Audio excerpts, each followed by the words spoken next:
Le regard des hommes sur la haute montagne a beaucoup changé au cours de l'histoire contemporaine. Au XVIIIe siècle, on l'a jugée inquiétante. Ce sont les explorateurs, puis les sportifs qui la firent découvrir. Les alpinistes voulaient jalousement se la réserver, mais le XXe siècle fut celui de sa conquête mécanique. Il fallut du génie, de l'audace et une pointe de poésie. Avec le téléphérique de l'Aiguille du Midi, la France vient de s'adjuger un record du monde. Partant de Chamonix, le téléphérique emporte ses passagers à 3842 mètres d'altitude, à la vitesse de plus de 7 mètres secondes.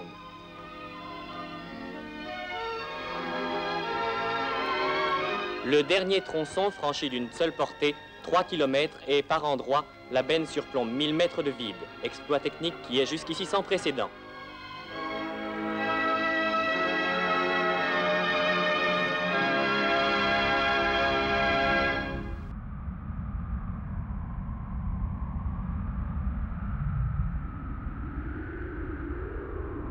Par leur ébahissement toujours renouvelé devant la prouesse technique, les millions de visiteurs que le téléphérique a transportés rendent un hommage admiratif aux bâtisseurs de l'ouvrage. On en doit le tracé à un ingénieur français, Marcel Auvert, et la réalisation à un entrepreneur visionnaire, le comte italien Dino Loratotino, qui sut convaincre les autorités locales et impliquer dans son projet montagnards et constructeurs de Chamonix et du Val d'Ost.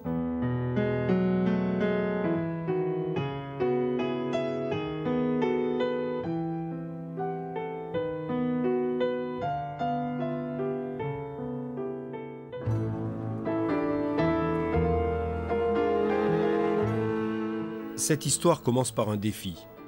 Avant de délivrer l'autorisation de travaux, les décideurs exigent la preuve qu'on peut tendre un câble entre le sommet de l'Aiguille du Midi et sa base où est envisagée la station intermédiaire. Depuis les installations d'un premier téléphérique, au tracé obsolète, une trentaine de guides transportent un filin d'acier pesant plus d'1 tonne pour le dévider lentement depuis le sommet.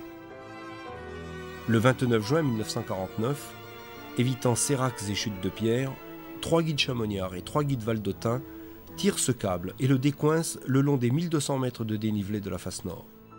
Pari gagné, le chantier peut commencer.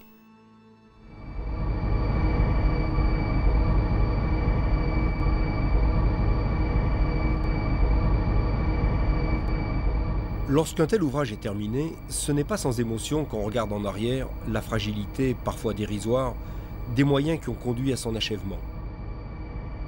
En tissant autour de la montagne un réseau de monte-charges et de passerelles, les ouvriers de l'Aiguille du Midi hissent des tonnes de matériel et d'outillage pour construire au sommet les ancrages des câbles porteurs et la structure de la gare d'arrivée. On installera toute la machinerie à la station intermédiaire du plan des Aiguilles.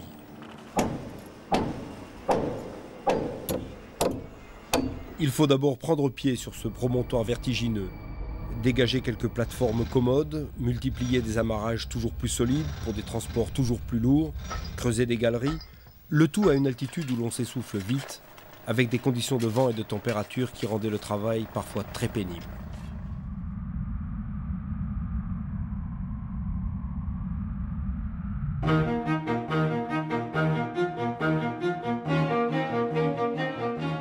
Pour concrétiser un projet aussi ambitieux qu'une portée sans pylône de 3 km, les bâtisseurs de l'Aiguille du Midi appuient leurs efforts sur l'exploit qu'ont réalisé leurs aînés dès 1940 en construisant à 3600 mètres le monte-charge du col du Midi. La réalisation du téléphérique de 1955 est l'aboutissement de rêves déjà anciens, rendus plus ambitieux encore par les progrès techniques et servis par un enthousiasme qui ne faiblit jamais.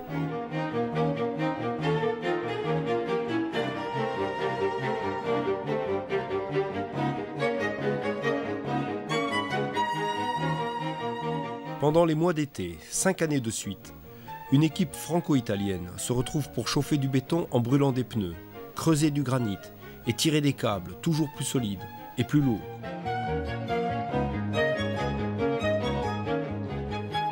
De l'ingénieur aux manœuvres, ils adhéraient tous à une entreprise exaltante, inscrivant leur montagne dans l'histoire du progrès. 12 heures par jour, dans le froid et l'air raréfié, ces hommes allaient au bout de leur fatigue. Ce qu'il adviendrait d'un pareil résultat Seuls quelques rêveurs se risquaient à l'imaginer.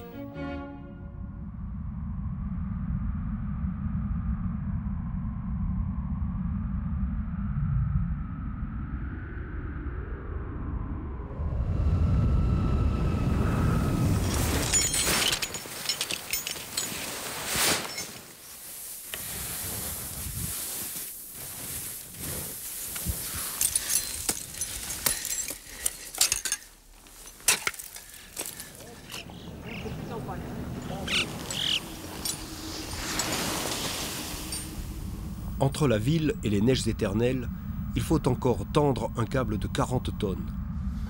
C'est l'ultime prouesse qui fera de ce chantier harassant et glacé le plus haut téléphérique du monde. Pour ouvrir à tous les portes de la haute montagne, on y suspendra une benne de la capacité d'un autobus, couplée à un moteur. Il suffisait de le faire.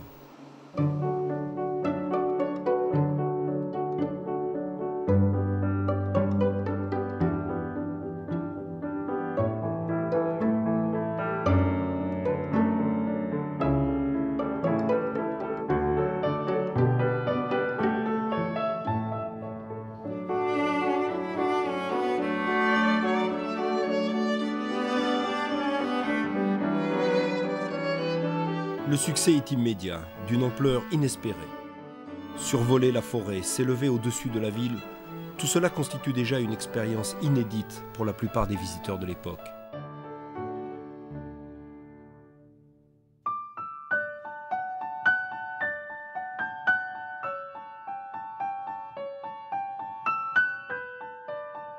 Au plan des aiguilles, c'est le paysage autant que l'altitude qui leur coupe le souffle. Ces hommes et ces femmes, venus de tous les horizons, découvrent la réalité verticale de la haute montagne. Avec une sorte de timidité, ils pénètrent sans crainte ni effort dans un autre monde.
Une vie de travail s'est écoulée.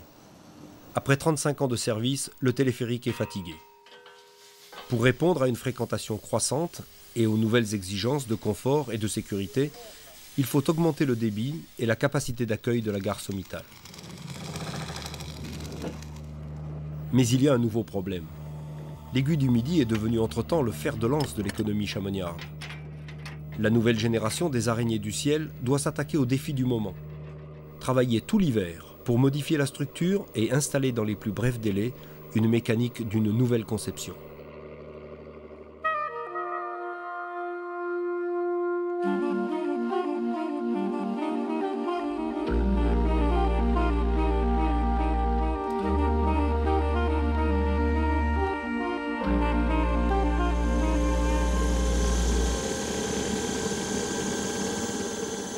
Au mois de juin 1991, après 8 mois de travaux, c'est chose faite. Les jeunes n'ont pas démérité des anciens. Leurs améliorations techniques sont à la hauteur de l'entreprise initiale.